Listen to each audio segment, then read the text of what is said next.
Back at it again, baby, and we have another one with Michael Knowles. Let's dive in. I'm a full-time professor here. I also am Italian American, and I happen to agree with the protester in the back. Well, I have to say, as a professor, that you would come. I really appreciate that because I know students come out a lot, but professors don't always come out to hear opposing points of view, so that's a wonderful thing. All right. It's my duty.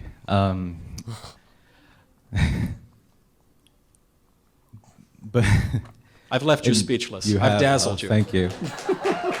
In 1492, before a racist and genocider came to this land, there were people living here.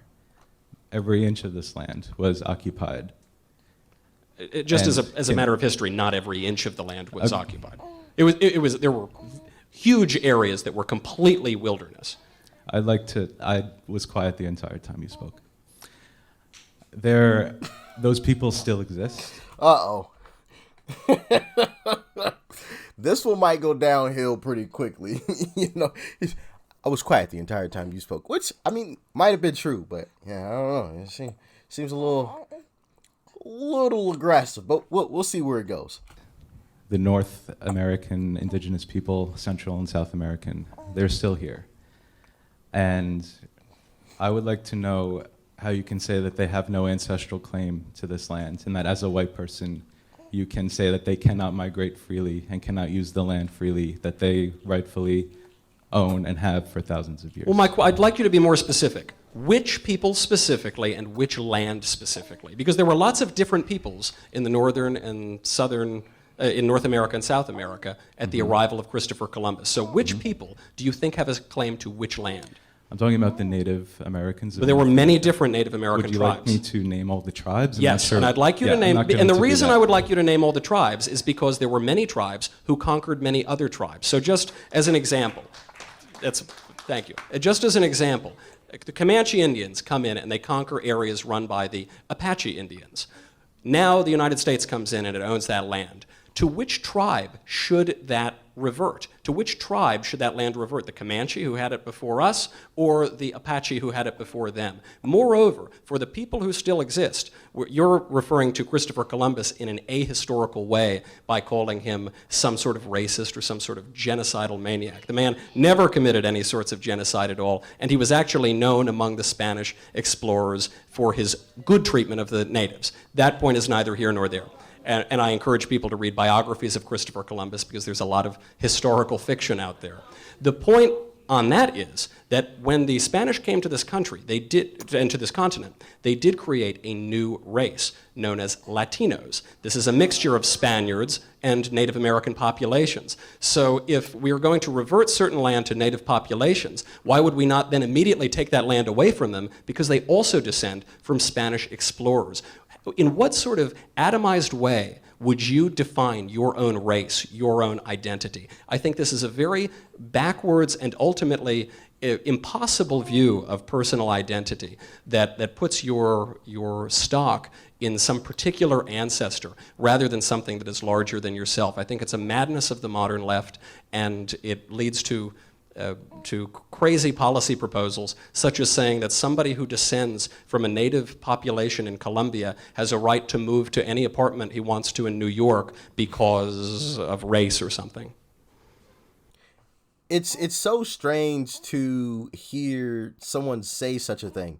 Oh, because, these people lived here before, they should just come and be able to just move in wherever they want to. It's just like, what? And like Michael said, if we give it back, who does it go back to? Because multiple people own this. And you'll find that across the entire planet. This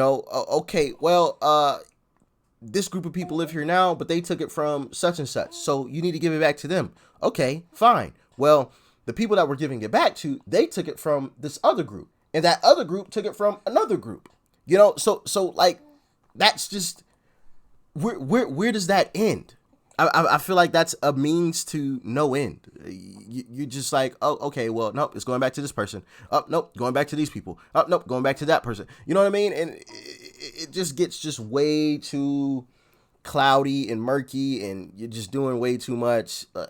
I don't know, but that's just my opinion. Y'all can let me know how you feel in the comment section about that, but it's just crazy to me. And I love how Michael called him out when he said, be very specific, you know, because you find that in a lot of these situations and circumstances, people try to use these general, very vague, you know, could be interpreted as anything kind of words or terms.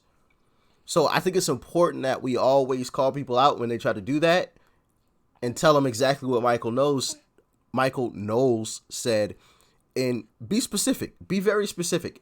Let me know exactly what it is that you mean. Don't give me a vague term, you know, that can be interpreted many different ways, you know, or if I debunk your wording, then you try to, you know, interpret it as something of, oh no, I didn't mean it that way. This is what I meant. You know what I mean?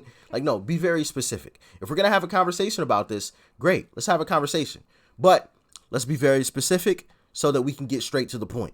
You know, we're not going to do this whole beat around the bush. So I'm going to give you this vague umbrella term. Like, no, be very specific. But also, if we're talking giving stuff back, he lives in America. So shouldn't he be moving away too? Shouldn't he give his home away too? Right? Let me know in the comments. I'm just thinking, you know, along the lines of what he was saying. According to him, he shouldn't live where he lives because somebody else lived there. So he should give his home away.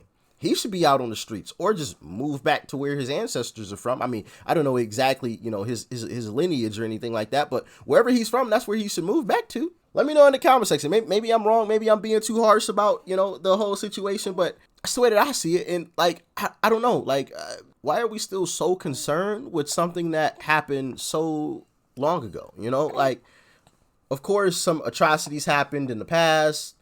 It's happened for centuries. Not saying that it's right or whatever, but people have taken over land for centuries. Like, that's like I said, across the planet, you'll see all types of situations and circumstances like that. So it's different here. I don't know. It's just weird. Like, so many people want to, I feel like people at this point just want to hate America so bad. It's weird. I don't know. It's so weird. Like, you want to hate America so much. And my response to that is, then why live here? There's plenty of other countries that, you know, don't have the freedoms that we have that you can go live in. I mean, if America is so terrible, then I'm sure you can find someplace better. I don't know.